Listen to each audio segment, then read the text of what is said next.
বাংলাদেশ কেন বিশ্বকাপ খেলবে না?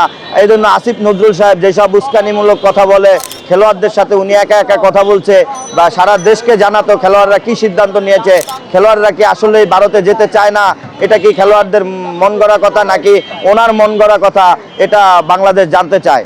সবাই সবার লাভের চিন্তা করে। আমাদের প্রধান উপদেষ্টা ডক্টর মোহাম্মদ ইউনূস স্যার উনি মনে করতেছে যে শেখ হাসিনারে খেদানোই লাভ, শেখ হাসিনাকে সরানোই লাভ, ভারতকে যেভাবে পিছিয়ে যাওয়া যায় ওটাই লাভ। বাংলাদেশ ক্রিকেট ভিত্তিতে অনেক খারাপ একটা অবস্থায় চলে গেছে। আগামী আইসিসিতে বাংলাদেশ চান্স পায় কিনা, ক্রিকেট ভক্ত থাকে সবাই মাঠে এসে আসিফ নজরুল সাহেবের পদত্যাগ চাওয়ার দাবিতে আমি মনে করি আবার নতুন করে ক্রীড়া অঙ্গন সাজানোর দরকার। বিশ্বকাপ খেলবে কিনা তাদের একান্ত ব্যাপার। আমি মনে করি এটা তাদের একান্ত ব্যাপার না, এটা বাংলাদেশে যারা ক্রিকেট প্রেমিক আছে তাদের সবার ব্যাপার। দেখেন আইসিসিতে বিভিন্ন ধরনের একটা অনুদান থাকে, বাংলাদেশ ক্রিকেট বোর্ডের জন্য একটা অনুদান আছে। আমরা অনুদান থেকে যে শুনলাম কালকে একটা পত্রিকায় যুগান্তরে যে 300 কোটি টাকা নাকি 300,000 কোটি টাকা আমাদের লস হয়ে যাবে। আমরা তো লসের ভাগের দিকেই এখন এগিয়ে যাচ্ছি বেশি, আর আয়ের দিকে কম। তাহলে আমাদের সাধারণ মানুষ যারা আছে এই লসের দিকেই আগানোর সম্ভাবনা বেশি। আইসিসিটা সারা দেশের থেকে, সারা দেশে আমাদেরকে যেখানে এতগুলো দেশ আছে আইসিসিতে খেলার, সেই দেশ থেকে আমাদেরকে দুটো ভোট দেওয়া মানে আমি মনে করি আমরা 10 তলা থেকে নিচতলায় নেমে এসেছি।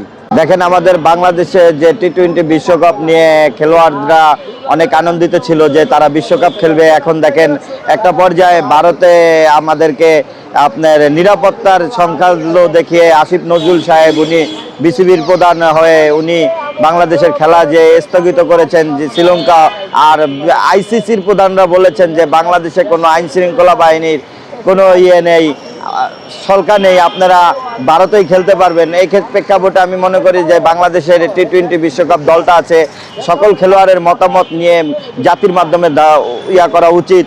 দেখেন এখন উনি বলছে যে খেলোয়াড়দের একান্ত ব্যাপার এটা, যে বিশ্বকাপ খেলবে কিনা তাদের একান্ত ব্যাপার। আমি মনে করি এটা তাদের একান্ত ব্যাপার না, এটা বাংলাদেশে যারা ক্রিকেট প্রেমিক আছে তাদের সবার ব্যাপার। এই ব্যাপারে তাদের সবাইকে জানানো উচিত যে বাংলাদেশ এই কারণে ক্রিকেট খেলবে না। আইন শৃঙ্খলার যে ভয়ের কথা তারা বলতেছে, তারা নিরাপত্তার ঝুঁকি যে দেখছে, এটা ভারতে ক্রিকেট খেলার ক্ষেত্রে কোনো সময় বাংলাদেশ নিরাপদে ছিল না, এখনও নিরাপত্তার ঝুঁকি নেই। আমি মনে করি এটা পুরাই একটা সাজানো। দেখেন ক্রিকেটারদের মধ্যে একটা ভোটার হয়েছে, ওইখানে দেখেন 14টি দল অবস্থান করেছে বিশ্বের ভিতরে। 14টি দলের ভিতরে বাংলাদেশকে একটি ভোট দিয়েছে, মাত্র একটি দেশ সাপোর্ট করেছে, তা ছিল আমাদের 71-এর সংবিধানে যে যারা পাকিস্তান হানাদার বাহিনী তারা আমাদেরকে সমর্থন করেছে। এই জন্য আমি মনে করি যে বাংলাদেশ ক্রিকেট ভিত্তিতে অনেক খারাপ একটা অবস্থায় চলে গেছে। আগামী আইসিসিতে বাংলাদেশ চান্স পায় কিনা এ ব্যাপারেও যেমন আমার মতামত আছে। দেখেন এর ইতিমধ্যে আমরা শুনলাম যে বাংলাদেশের সাবেক অধিনায়ক সাকিবুল হাসান এবং আইসিসির 1 নম্বর প্লেয়ার সাকিবুল হাসানকে ওনারা আগমন জানাচ্ছেন যে ক্রিকেটে আসার জন্য। দেখেন বিশ্বকাপের আগে যদি এরকম কোনো চিন্তাধারা ওনাদের ভিতরে থাকতো, সাকিবের সাথে বিশ্বের অনেক খেলোয়াড়দের অনেক দেশের সাথে ভালো সম্পর্ক আছে, সাকিব আমি মনে করি ভালো একটা ডিসিশনে যেতে পারতো, আমাদের দেশটা বিশ্বকাপ খেলার চান্স পেত। এখন এমন একটা পর্যায়ে পড়েছে ক্রিকেট প্রেমিক যারা টিভির দ্বারে পড়ে থাকতো, খেলাধুলা নিয়ে পড়ে থাকতো, তারা হয়তো বিশ্বকাপ এবার দেখবে কিনা সম্ভাবনা রয়েছে।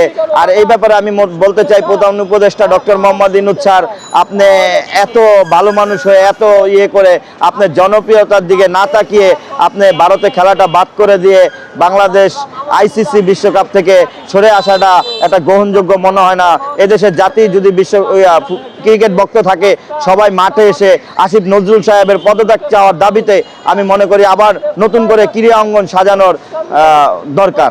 এখানে এটা স্বাভাবিক সবার ক্ষেত্রেই হয়ে থাকে। পাকিস্তান যে বাংলাদেশের পক্ষ থেকে সরে গেছে এটা স্বাভাবিকই হবে, কেননা সবাই সবার লাভের চিন্তা করে। আমাদের প্রধান উপদেষ্টা ডক্টর মোহাম্মদ ইউনূস স্যার উনি মনে করতেছে যে শেখ হাসিনারে খেদানোই লাভ, শেখ হাসিনাকে সরানোই লাভ, ভারতকে যেভাবে পিছিয়ে যাওয়া যায় ওটাই লাভ।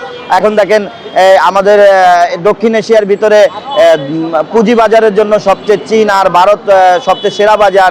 এই ক্ষেত্রে ডক্টর ইউনূস স্যার ভারতের সাথে সম্পর্ক বিচ্ছিন্ন করে, ভারতের সম্পর্ক খারাপ করে আমাদের দেশকে চরম একটা দুর্ভোগ সময়ের দিকে নিয়ে যাচ্ছে আমি মনে করি। বাংলাদেশ ক্রিকেটের উত্তেজনা এখন বর্তমানে শুধু আমার মনে নয়, সারা বিশ্বের, সারা বাংলাদেশের খেলোয়াড়দের খেলোয়াড় যারা খেলা উপভোগ করেন তাদের ভিতরেও ছড়াচ্ছে যে বাংলাদেশ কেন বিশ্বকাপ খেলবে না। এই জন্য আসিফ নজরুল সাহেব যেসব উস্কানিমূলক কথা বলে খেলোয়াড়দের সাথে উনি একা একা কথা বলছে বা সারা দেশকে জানাতো খেলোয়াড়রা কি সিদ্ধান্ত নিয়েছে, খেলোয়াড়রা কি আসলেই ভারতে যেতে চায় না, এটা কি খেলোয়াড়দের মন গড়া কথা নাকি ওনার মন গড়া কথা, এটা বাংলাদেশ জানতে চায় না। দেখেন এখানে মতামত অনুযায়ী সবার ডিসিশন দরকার আছে, বাংলাদেশের প্রত্যেকটা জনগণের ডিসিশন দরকার আছে। যেহেতু বিশ্বের দুয়ারে বাংলাদেশ ক্রিকেট দিয়ে অনেক পরিচিত, ক্রিকেট দিয়ে বাংলাদেশ একদিন জাগরণ সৃষ্টি করেছে। যে ক্ষেত্রে মনে করেন বাংলাদেশ একটা ছোট দেশ, এই দেশটাকে অনেক দেশে চিনে না, বাংলাদেশ ক্রিকেট মাধ্যমে দেশটা বিশ্বে একটা আলোকরণ সৃষ্টি করেছে।